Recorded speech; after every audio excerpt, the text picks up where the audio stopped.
Alright, sorry about the delay there, folks. Things happen. Not that there's that much of a delay at the end of the day, since I'm starting 2 hours earlier than I normally would. There are reasons for this. Scheduling reasons. Conflicts of scheduling interest. Them's the breaks. I am gonna have to just go right into it if I'm gonna get any reading done at all, because I gotta leave in about an hour, a little less than an hour actually. So I'm probably only gonna be able to get like one chapter done. Let me see how long the next chapter after this one is. It's about the same length.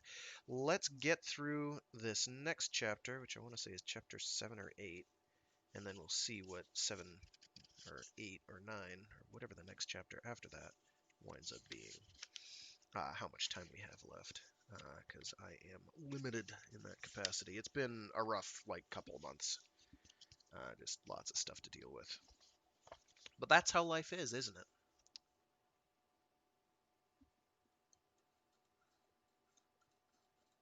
Unpredictable. I think in general we would not have it any other way.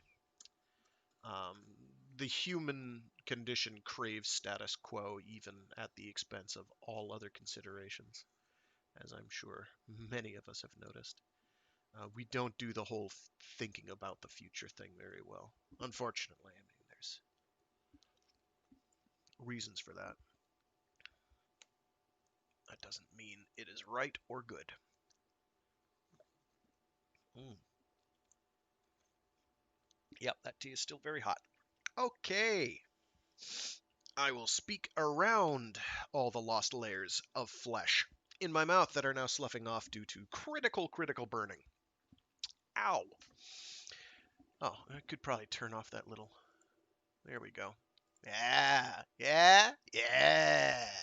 Moons. Haha, y'all just got mooned. I spent my days just mooning all over you. Hallelujah. And I spend my nights that way, I guess, although it's always morning for me. I'm a morning person. I guess. I don't know. Let's get cracking.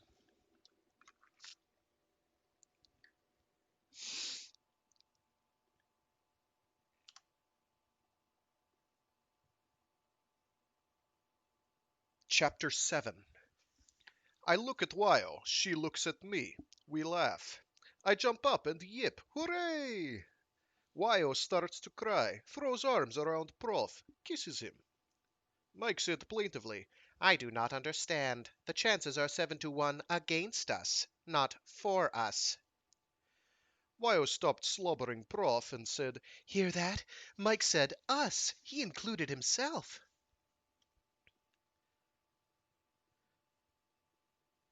Of course. Mike, old cobber, we understood.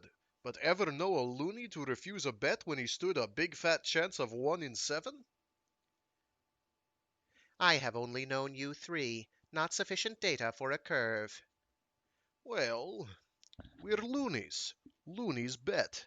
Hell, we have to. They shipped us up and bet us we couldn't stay alive. We fooled them. We'll fool them again. Wyo, where's your pouch? Get Red Hat. Put on Mike. Kiss him. Let's have a drink. One for Mike, too. Want a drink, Mike? I wish that I could have a drink, Mike answered wistfully. As I have wondered about the subjective effect of ethanol on the human nervous system, I conjecture that it must be similar to a slight overvoltage. But since I cannot, please have one in my place. Program accepted. Running. Wyo, where's Hat? Phone was flat to wall, let into rock. No place to hang Hat. So he placed it on writing shelf, and toasted Mike, and called him comrade, and almost he cried. His voice fugged up.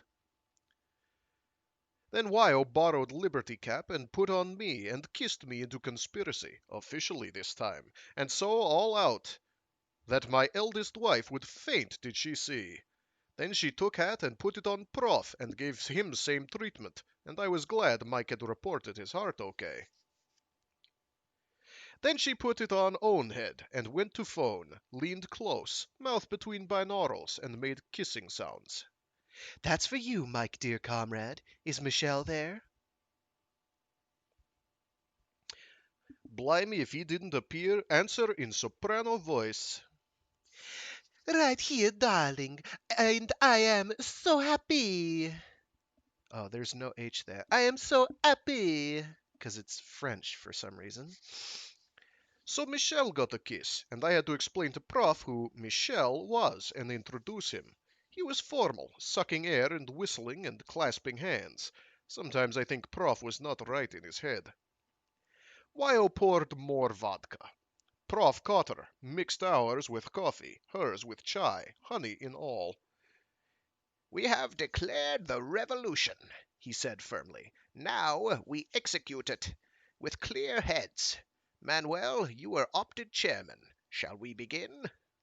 Mike is chairman, I said. Obvious. Secretary too. We'll never keep anything in writing. First security rule. With Mike, don't need to. Let's bat it around and see where we are. I'm new to business. And, said Prof, still on the subject of security, the secret of Mike should be restricted to this executive cell, subject to unanimous agreement, all three of us. Correction, all four of us, that it must be extended. Did I misread that? Yes. What secret? Asked Wyo. Mike agreed to help our secrets. He's safer than we are. He can't be brainwashed. Can you be, Mike, dear? I could be brainwashed, Mike admitted, by enough voltage, or by being smashed or subjected to solvents or positive entropy through other means. I find the concept disturbing.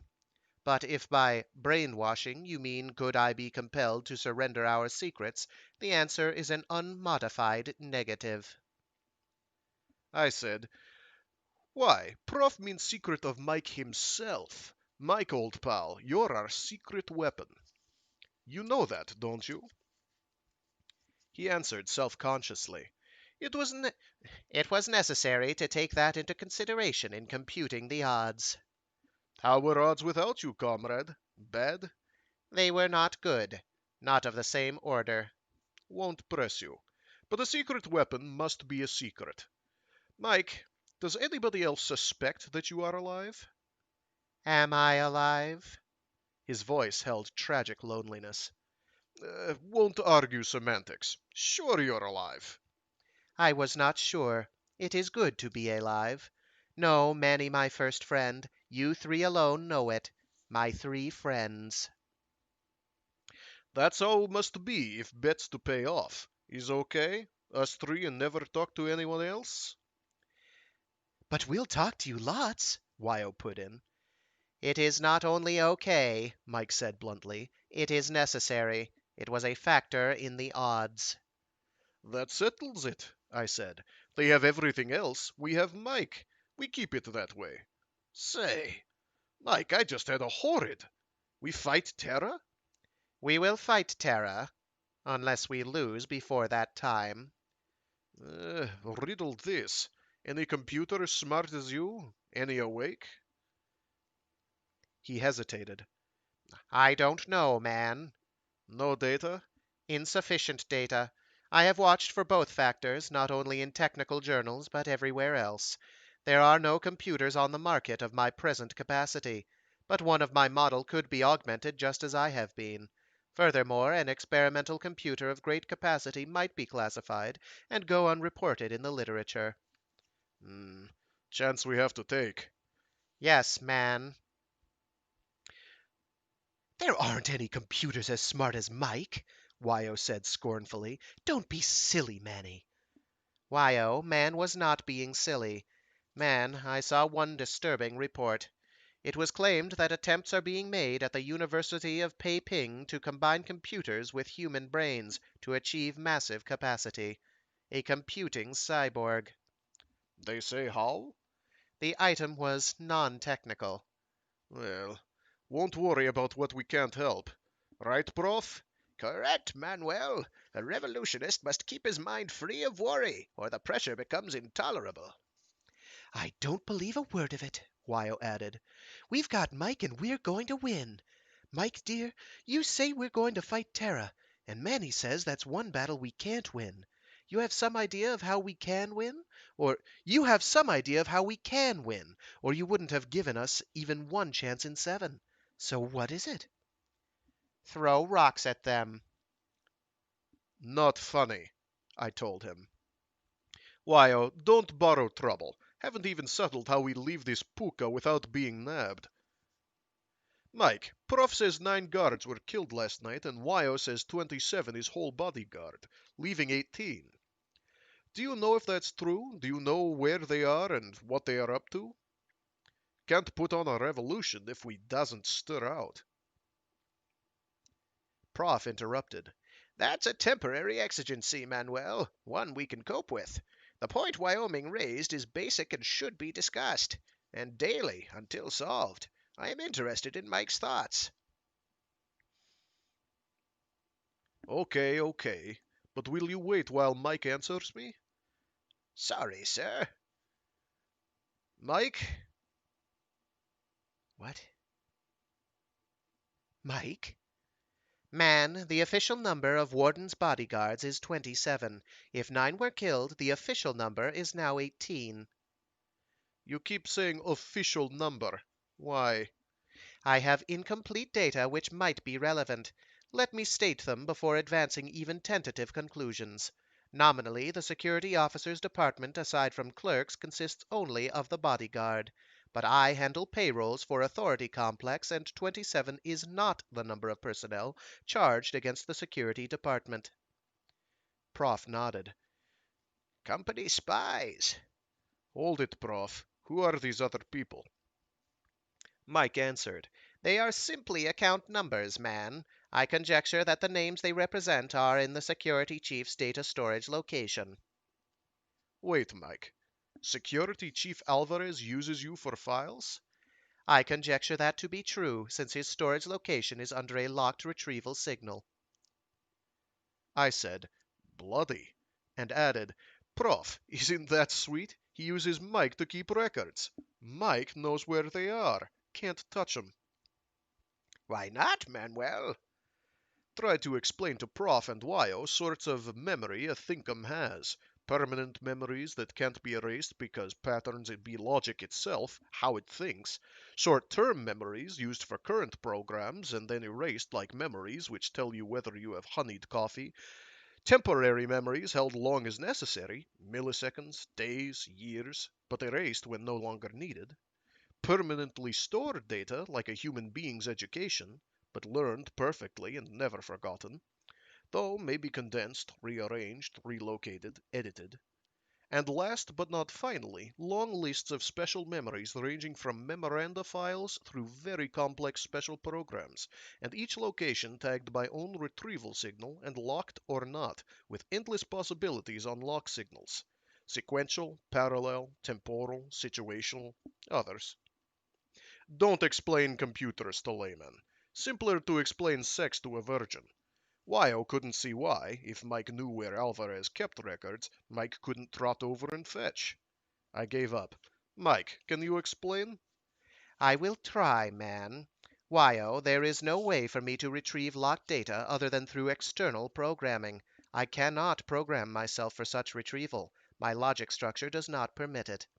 I must receive the signal as an external input.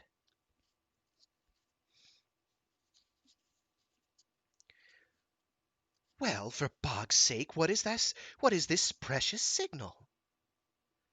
It is, Mike said simply, Special File Zebra. And waited. Mike, I said, unlock special file Zebra. He did, and stuff started spilling out. Had to convince Wyo that Mike hadn't been stubborn. He hadn't. He almost begged us to tickle him on that spot. Sure, he knew signal, had to, but had to come from outside. That was how he was built. Mike, remind me to check with you all special purpose locked retrieval signals. They strike ice other places. So I conjectured, man. Okay, we'll get to it later. Now, back up and go over this stuff slowly. And, Mike, as you read out, store again, without erasing, under Bastille Day, and tag it Think File. Okay? Programmed and running. Do that with anything new he puts in, too. Prime prize was list of names by Warrens, some 200, each keyed with a code Mike identified with those blind pay accounts.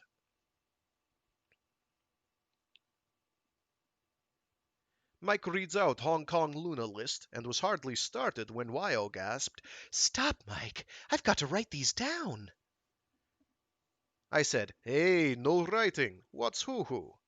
That woman, Sylvia Chang, is Comrade's secretary back home. But that means the warden has our whole organization. No, dear Wyoming, Prof corrected. It means we have his organization. But I see what Prof means, I told her. Our organization is just us three and Mike, which Warden doesn't know. But now we know his organization. So shush and let Mike read. But don't write. You have this list from Mike anytime you phone him. Mike, note that Chang woman is organization secretary, former organization, in Kongville. Noted.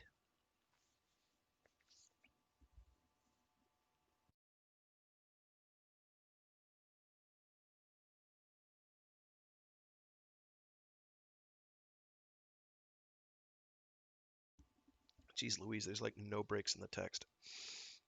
Wyo boiled over as she heard names of undercover finks in her town, but limited herself to noting facts about ones she knew.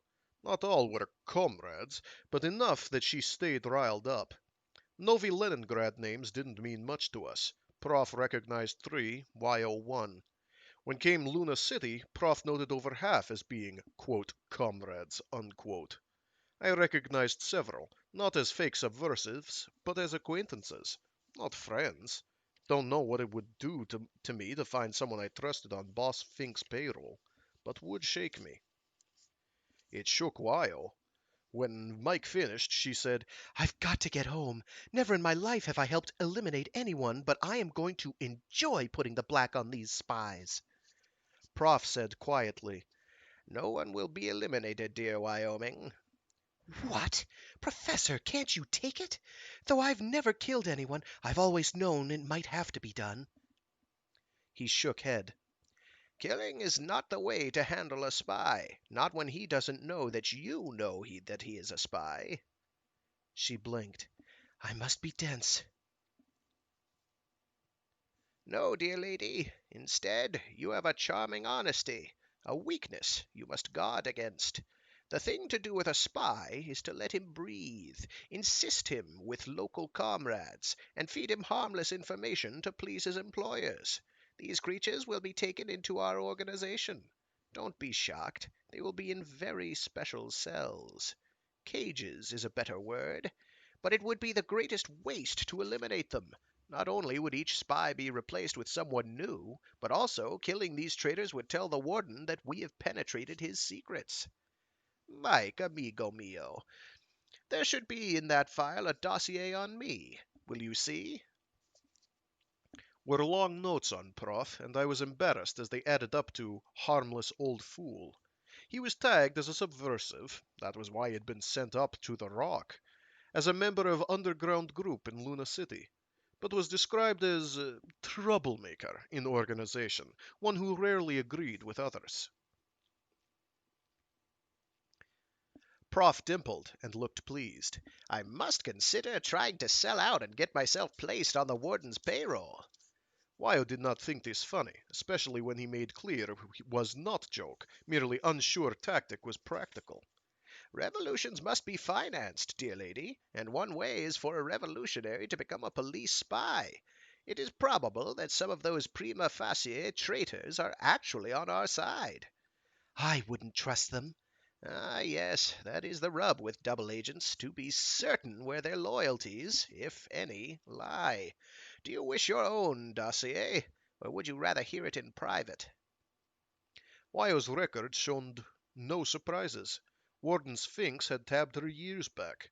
But I was surprised that I had a record too.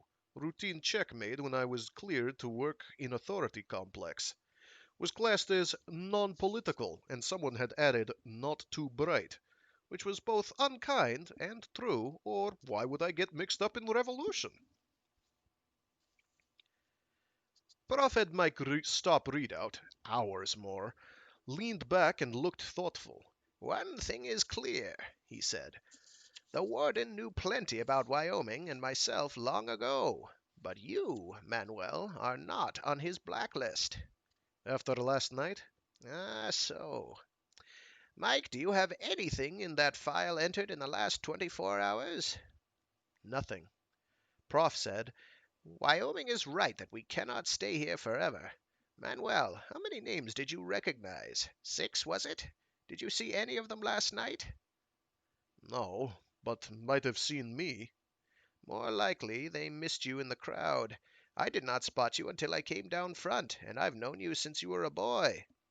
But it is most unlikely that Wyoming traveled from Hong Kong and spoke at the meeting without her activity being known to the warden. He looked at Wyo. Dear lady, could you bring yourself to play the nominal role of an old man's folly? I suppose so. How, Professor? Manuel is probably in the clear. I am not, but from my dossier it seems unlikely that the authority Sphinx will bother to pick me up. You they may wish to question or even to hold. You are rated as dangerous. It would be wise for you to stay out of sight. This room, I'm thinking of renting it for a period, weeks or even years. You could hide in it, if you do not mind the obvious construction that would be placed on your staying here. Wyo chuckled. Why, you darling! Do you think I care what anyone thinks?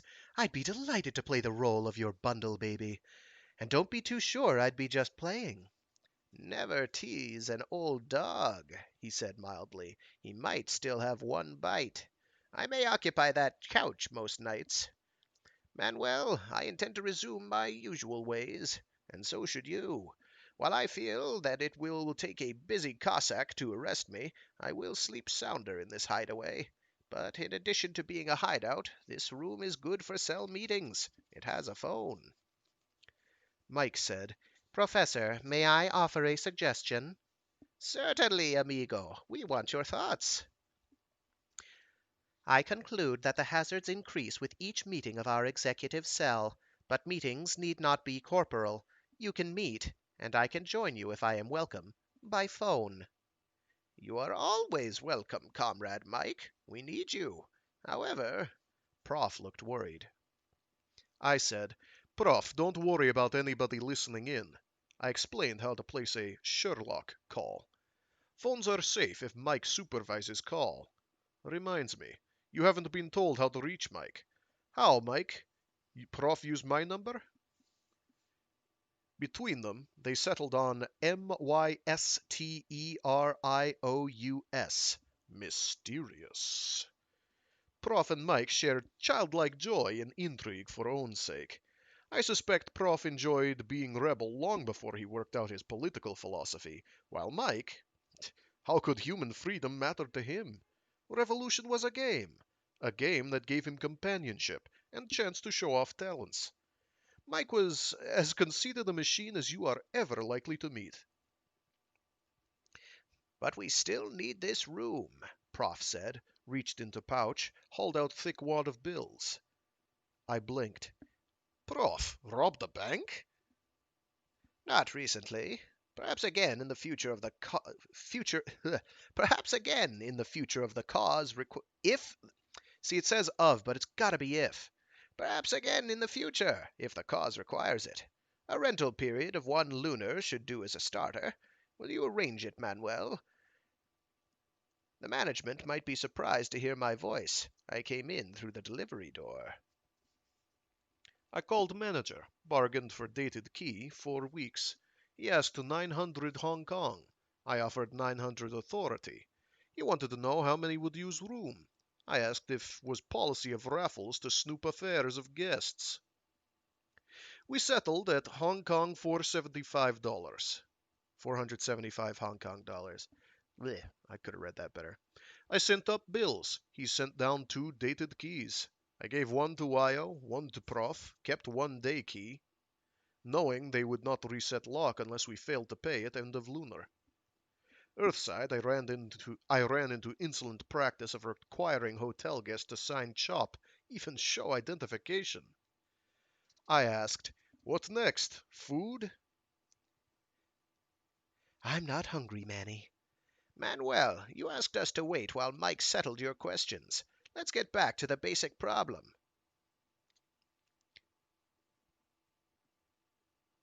How we are to cope when we find ourselves facing Terra. David facing Goliath.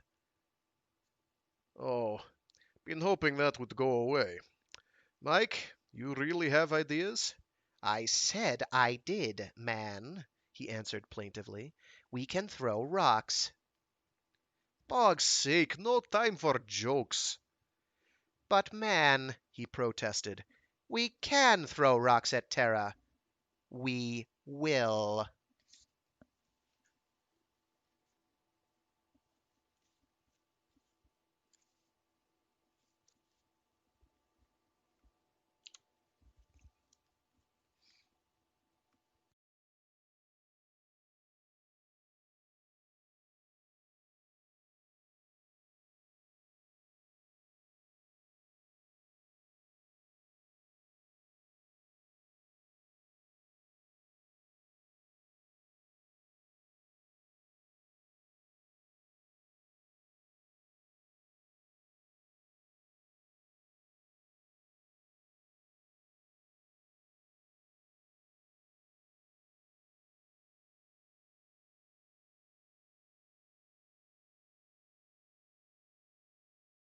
Alright, heck with it. I'll be late to my subsequent engagement. I'll do one more chapter. Ha! See, that's how much I love you people. Ha!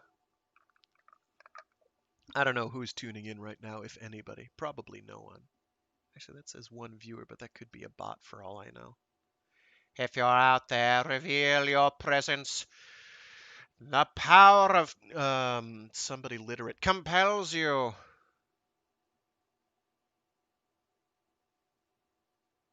Don't make me start speaking in tongues now. I'll do it. I swear to God, I'll do it. I'll do it. I'm not going to start speaking in tongues. That's for people who are like reverting to full bicamerality and literally get told by God to do things. God's going to sit there and he's going to say, "Don't cross the street. Please don't cross the street. Don't cross the street." And you're there and you're like, "Ah, shit, God's telling me not to cross the street. I probably shouldn't do that."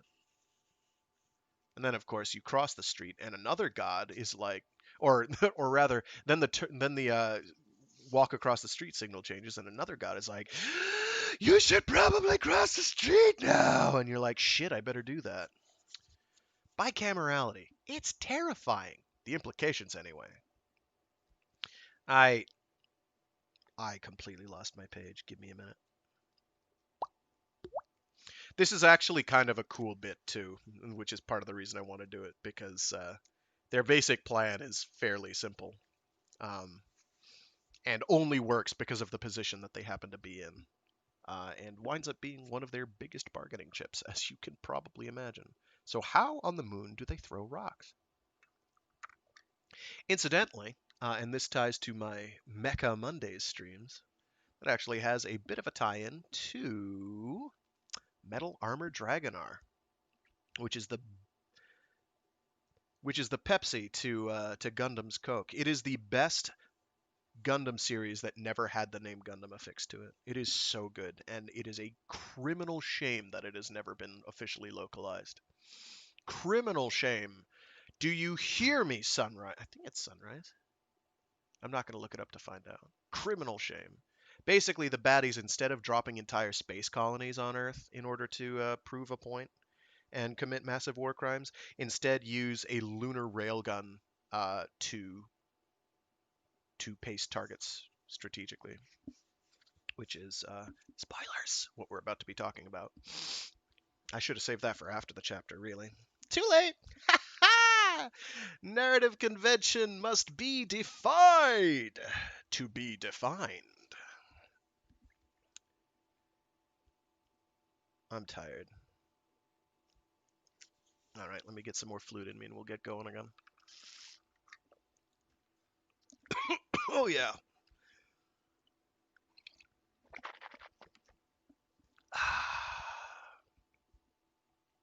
Ah, that wasn't muted. I'm sorry. I was supposed to be muted. It did not go. Yeah, I just saw the audiometer hopping there. Wince. Okay. Chapter 8. Took time to get through my skull that Mike was serious and scheme might work. Then took longer to show Wyo and Prof how second part was true. Yet both parts should have been obvious. Mike reasoned so. Mike reasoned so. What is war? One book defined war as use of force to achieve political result. And force is action of one body on another applied by means of energy. In war, this is done by weapons. Luna had none. But weapons, when Mike examined them as class, turned out to be engines for manipulating energy. And energy, Luna has plenty. Solar flux alone is good for around 1 kilowatt per square meter of surface at lunar noon. Sun power, though cyclic, is effectively unlimited. Hydrogen fusion power is almost as unlimited and cheaper, once ice is mined. Magnetic pinch bottle set up. Luna has energy. How to use? But Luna also has energy of position. She sits at top of gravity well 11 kilometers per second deep, and kept from falling in by curb only 2.5 kilometers per second high. Mike knew that curb. Daily, he tossed grain freighters over it, let them slide downhill to Terra. Mike had computed what would happen if a freighter grossing 100 tons, or same mass of rock, falls to Terra, unbraked. Kinetic energy as it hits is 6.25 times 10 to the 12th joules, over 6 trillion joules. This converts in split second to heat. Explosion. Big one. Should have been obvious. Look at Luna. What do you see? Thousands on thousands of craters. Places where somebody got playful throwing rocks. Wyo said, "Joules don't mean much to me. How does that compare with H-bombs?" I started to round off in head. Mike's head works faster. He answered. The concussion of a 100-ton mass on Terra approaches the yield of a 2-kiloton atomic bomb. Kilo is 1,000, Wyo murmured, and mega is 1,000,000. Why, that's only 1/50,000th as much as a 100-megaton bomb. Wasn't that the size Sov Union used? Wyo, honey, I said gently, that's not how it works. Turn it around. A 2-kiloton yield is equivalent to exploding 2 million kilograms of oh, geez Louise. Trinitrotoluol. There we go. That's hard to read in a Russian accent, okay? Trinitrotoluol. And a kilo of TNT is quite an explosion. Ask any drillman. 2 million kilos will wipe out good-sized town. Check, Mike? Yes, man. But, Wyo, my only female friend, there is another aspect. Multi-megaton fusion bombs are inefficient. The explosion takes place in too small a space. Most of it is wasted. While a 100-megaton bomb is rated as having 50,000 times the yield of a 2-kiloton bomb, its destructive effect is only about 1,300 times as great as that of a 2-kiloton explosion. But it seems to me that 1,300 times is still quite a lot, if they are going to use bombs on us that much bigger. True, Wyo, my female friend, but Luna has many rocks. Oh, yes, so we have. Comrades, said Prof, this is outside my competence. In my younger or bomb throwing days, my experience was limited to something of the order of the 1 kilogram chemical explosion of which you spoke, Manuel. But I assume that you two know what you are talking about. We do, Mike agreed. So I accept your figures. To bring it down to a scale that I can understand, this plan requires that we capture the catapult. No? Yes, Mike and I chorused. It's impossible. Not impossible. Whoops. I know how to read, I swear. Not impossible. Then we must hold it and keep it operative. Mike, have you considered how your catapult can be protected against, let us say, one small H-tipped torpedo? Discussion went on and on. We stopped to eat, stopped business under Prof's rule. Instead, Mike told jokes. Each produced a "that reminds me" from Prof. By the time we left Raffles Hotel, evening of 14th May of '75, Mike had, with help from Prof, outlined plan of revolution, including major options at critical points.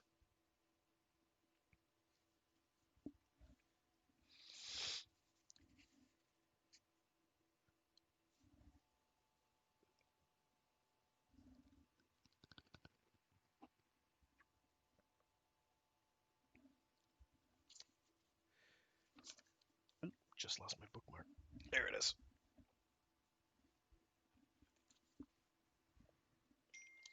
Oh, geez, somebody's trying to talk to me. Tough. Not happening. When came time to go, me to home and Prof to evening class, if not arrested, then home for bath and clothes and necessities in case he returned that night, became clear Wyo did not want to be alone in strange hotel. Wyo was stout when bets were down, between times soft and vulnerable. So I called Mum on a Sherlock and told her I was bringing house guest home. Mum ran her job with style. Any spouse could bring guest home for meal or year, and our second generation was almost as free, but must ask. Don't know how other families work. We have customs firmed by a century. They suit us. So Mum didn't ask name, age, sex, marital condition. Was my right, and she too proud to ask. All she said was, That's nice, dear. Have you two had dinner? It's Tuesday, you know. Tuesday was to remind me that our family had eaten early because Greg preaches Tuesday evenings. But if guest had not eaten, dinner would be served. Concession to guest, not to me, as with exception of Grandpa, we ate when was on table. What?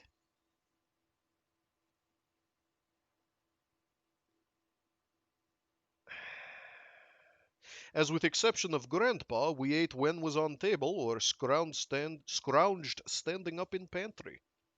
I assured her we had eaten and would make tall effort to be there before she needed to leave. Despite loony mixture of Muslims, Jews, Christians, Buddhists, and 99 other flavors, I suppose Sunday is commonest day for church. But Greg belongs to sect which had calculated that sundown Tuesday to sundown Wednesday, local time Garden of Eden, zone -2, Terra, was the Sabbath. So we ate early in Terran North Hemisphere summer months. Mom always went to hear Greg preach, so was not considerate to place duty on her that would clash. All of us went occasionally. I managed several times a year because terribly fond of Greg, who taught me one trade and helped me switch to another when I had to, and would gladly have made it his arm rather than mine. But Mum always went.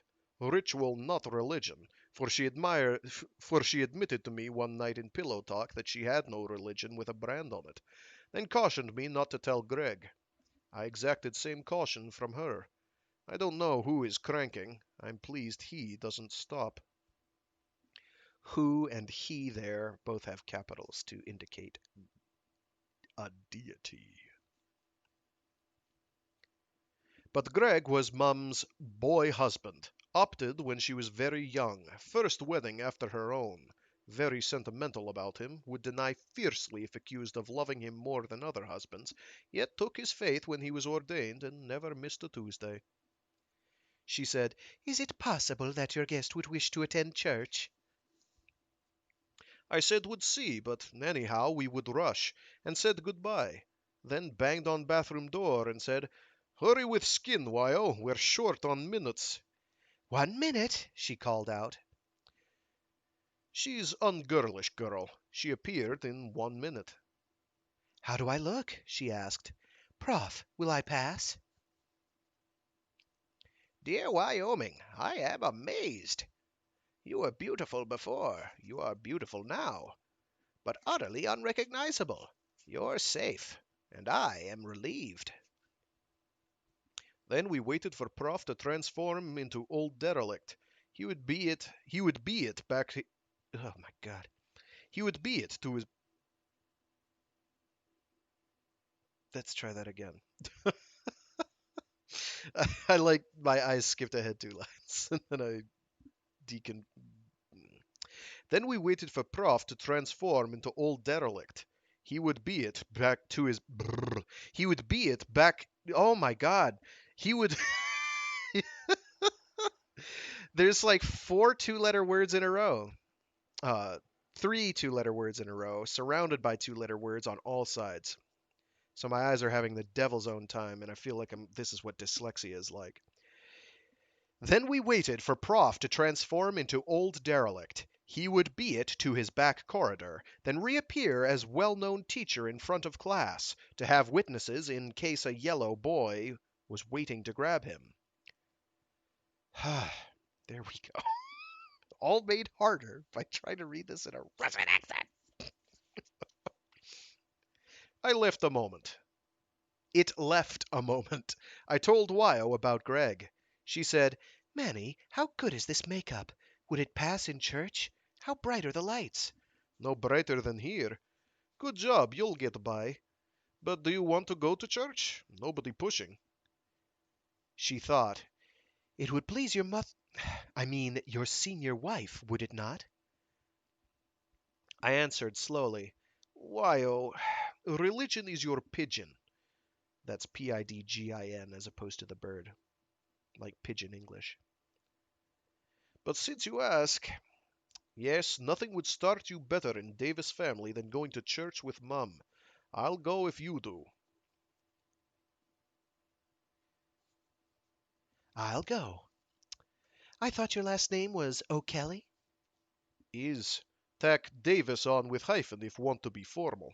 Davis is first husband, dead 50 years. His family name and all our wives are Gospaja Davis, hyphened with every male name in Davis line plus her family name. In practice, Mum is only Gospaja Davis, can call her that. Whoops. There's hyphens there. I'm telling you, this book is killing me, man. I've read this before, too, is the worst part, but it's been over 10 years. And reading it aloud is a whole nother exercise. Whew. It's good practice. In practice, Mum is only Gospaja Davis. Can call her that. And others use first name and add Davis if they write a check or something. Except that Ludmila is Davis Davis, because proud of double membership, birth and option. I see.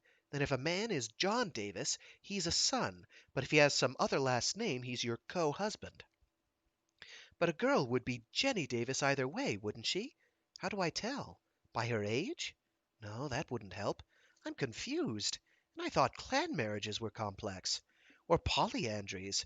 Though mine wasn't. At least my husband's had the same last name. No trouble. When you hear a woman about 40 address a 15-year-old as Mama Mila, you'll know which is wife and which is daughter. Not even that complex, as we don't have daughters home past husband high. They get opted.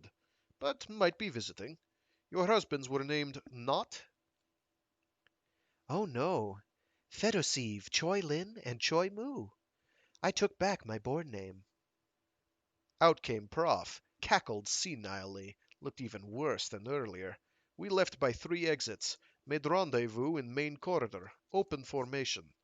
Wyo and I did not walk together, as I might be nabbed.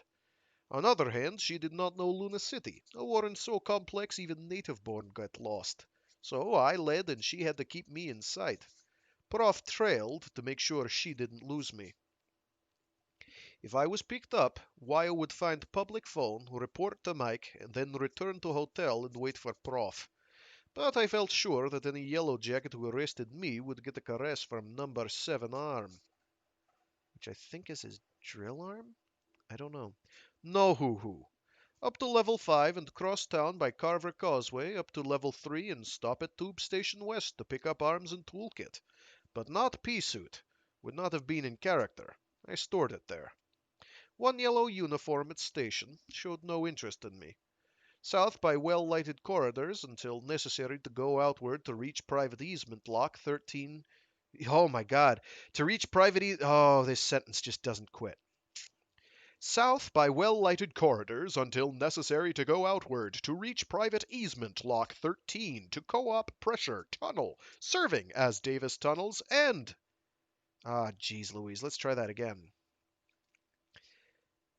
When you remove certain qualifiers in the language, it gets really hard when you expect them. And you're trying to keep up with the way your eyes are going a little ahead in order to prep. This book is like my kryptonite. For reading aloud, anyway. South by well-lighted corridors until necessary to go outward to reach private easement lock 13, to co-op pressure tunnel serving Davis tunnels and a dozen other farms. I suppose Prof dropped off there, but I never looked back. I delayed locking through our door until Wyo caught up, then soon was saying, "Mum, allow me to present Wyma Beth Johnson." Mum took her in arms, kissed cheek, said, "So glad you could come, Wyma dear. Our house is yours." See why I love our old biddy? Could have quick-frosted Wyo with same words, but was real, and Wyo knew. Hadn't warned Wyo about switching names. Thought of it en route. Some of our kids were small, and while they grew up despising Warden, no sense in risking prattle about Wyoming Knot who's visiting us. That name was listed in Special File Zebra. So I missed warning her, was new to conspiracy. But Wyo caught cue, and never bobbled. Greg was in preaching clothes, and would have to leave in minutes. Mum did not hurry, took Wyo down line of husbands. Grandpa, Greg, Hans, then up line of wives. Ludmilla, Lenore, Sidris, Anna. With stately grace, then started on our kids. I said, "Mum, excuse me, want to change arms." Her eyebrows went up a millimeter, meaning, "We'll speak of this, but not in front of children." So I added, "No, it's late. Greg's sneaking look at watch. And Wyma and I are going to church, so 'scuse, please." She relaxed. "Certainly, dear." As she turned away, I saw her arm go around Wyo's waist, so I relaxed. I changed arms, replacing number 7 with social arm, but was excused to duck into phone cupboard and punch Mycroft XXX. "Mike, we're home, but about to go to church. Don't think you can listen there, so I'll check in later. Heard from Prof?" "Not yet, man. Which church is it? I may have some circuit." "Pillar of Fire Repentance Tabernacle." "No reference." "Slow to my speed, pal. Meets in West 3 Community Hall. That's south of station on Ring, about number—" "I have it. There's a pickup inside for channels and a phone. In the corridor outside. I'll keep an ear on both." "I don't expect trouble, Mike." "It's what Professor said to do. He is reporting now. Do you wish to speak to him?" "No time. Bye." That set pattern. Always keep touch with Mike. Let him know where you are and where you plan to be. Mike would listen if he had nerve ends there. Discovery I made that morning, that Mike could listen at dead phone, suggested it. Discovery bothered me. Don't believe in magic. But on thinking, I realized a phone could be switched on by central switching system without human intervention, if switching system had volition. Mike had Bolshoi volition. How Mike knew a phone was outside that hall is hard to say, since space could not mean to him what it means to us. But he carried in storage a map, structured relations, of Luna City's engineering, and could almost always fit what we said to what he knew as Luna City. Hardly ever got lost. So, from day Cabal started, we kept touch with Mike and each other through his widespread nervous system. Won't mention again unless necessary. Mum and Greg and Wyo were waiting at outer door, Mum chomping but smiling. I saw she had lent Wyo a stole. Mum was as easy about skin as any other loony, nothing new chummish, but church was another matter. We made it, although Greg went straight to platform and we to seats. I settled in warm, mindless state, going through motions. But Wyo did really listen to Greg's sermon, and either knew our hymn book or was accomplished sight reader. When we got home, young ones were in bed, and most adults. Hans and Sidris were up, and served. Oh my god. Oh, and Sidris served cocoa soy and cookies. Then all turned in. Mom assigned Wyo a room in tunnel most of our kids lived in, one which had two smaller boys last time I noticed. Did not ask how she had reshuffled. It was clear she was giving my guest best we had. Or would have put Wyo with one of the older girls. I slept with Mum that night, partly because our senior wife is good for nerves, and nerve-wracking things had happened, and partly so she would know I was not sneaking to Wyo's room after things were quiet. My workshop, where I slept when I slept alone, was just one bend from Wyo's door. Mum was telling me, plain as print, "Go ahead, dear. Don't tell me if you wish to be mean about it. Sneak behind my back." Which neither of us admitted. We visited as we got ready for bed, chatted after light out, and then I turned over. Instead of saying good night, Mum said, "Manuel, why does your sweet little guest make herself up as an afro? I would not think that her natural coloration would be more I would think that her natural coloration would be more becoming. Not that she isn't perfectly charming the way she chooses to be." So, rolled over and faced her, and explained. Sounded thin, so filled in. And found self telling all, except one point. Mike. I included Mike, but not as computer. Instead, as a man Mum was not likely to meet, for security reasons. But telling Mum, taking her into my subcell, should say, to become leader of her own cell in turn, taking Mum into conspiracy was not case of husband who can't keep from blurting everything to his wife. At most was hasty, but was best time if she was to be told. Mum was smart. Also able executive. Running big family without baring teeth requires that. Was respected among farm families and throughout Luna City. She had been up longer than 90%. She could help. And would be indispensable inside family. Without her help, Wyo and I would find it sticky to use phone together. Hard to explain. Keep kids from noticing. Impossible. But with Mum's help would be no problems inside household. She listened, sighed, said, "It sounds dangerous, dear." "Is," I said. "Look, Mimi, if you don't want to tackle, say so, then forget what I've told." "Manuel, don't even say that. You are my husband, dear. I took you for better, for worse. And your wish is my command." My word, what a lie! But Mimi believed it. "And I would not let you go into danger alone," she went on. "And besides—" "What, Mimi?" "I think every loony dreams of the day when we will be free. All but some poor, spineless rats. All but some poor, spineless rats. I've never talked about it. There seemed to be no point, and it's necessary to look up, not down, lift one's burden, and go ahead. But I thank dear Bog that I have been permitted to live to see the time come, if indeed it has. Explain more about it. I am to find 3 others, is it? 3 who can be trusted." "Don't hurry. Move slowly. Be sure." Citrus can be trusted. She holds her tongue, that one. Don't think you should pick from family. Need to spread out. Don't rush. I shan't. We'll talk before I do anything. And Manuel, if you want my opinion. She stopped. Always want your opinion, Mimi. Don't mention this to Grandpa. He's forgetful these days and sometimes talkative. Now sleep, dear, and don't dream.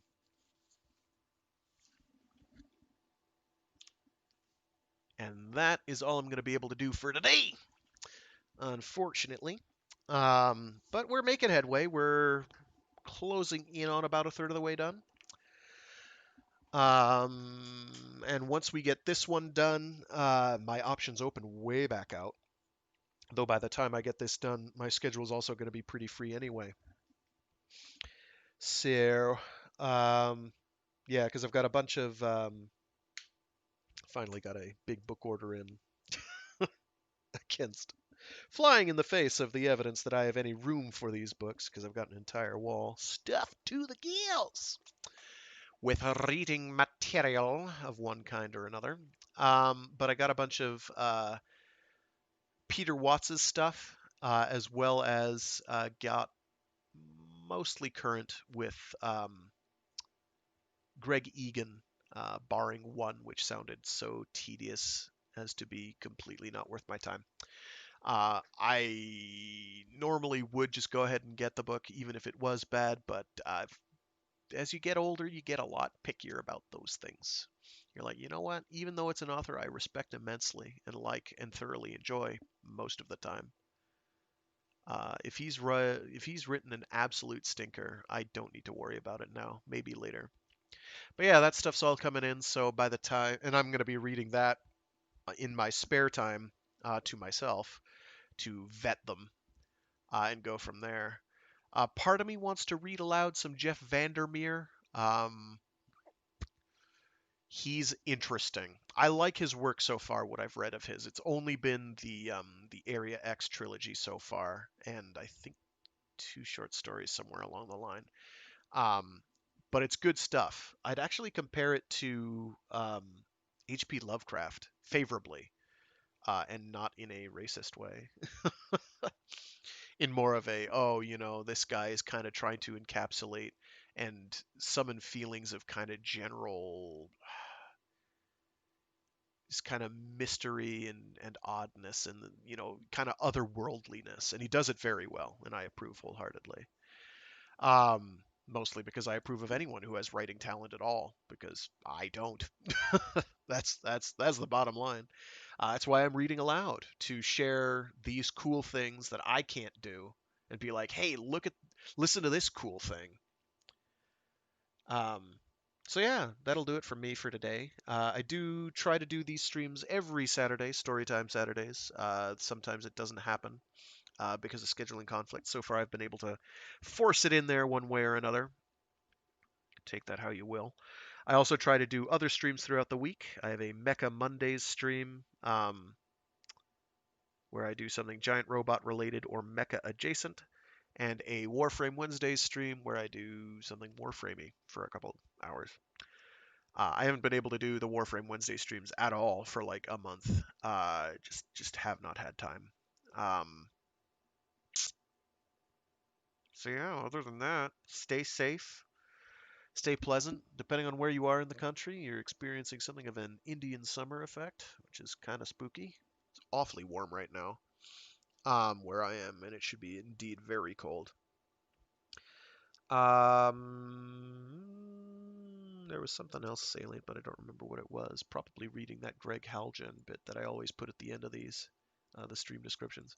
Oh yeah, and I've got links in the stream description, hopefully, for my various other channels that I stream to, and they're all these are archived on YouTube in one way or another. It has been months since I did any organizational work on that, and I'll have to get around to that eventually, but I just simply haven't had the time or energy. So it's there. It's just you have to find it, and that's the trick. I don't have it organized well. All right, folks, have a good one. Enjoy your week, and until next time, I'm your intrepid narrator, Fragath, and gosh, have a good one. Enjoy life. That's what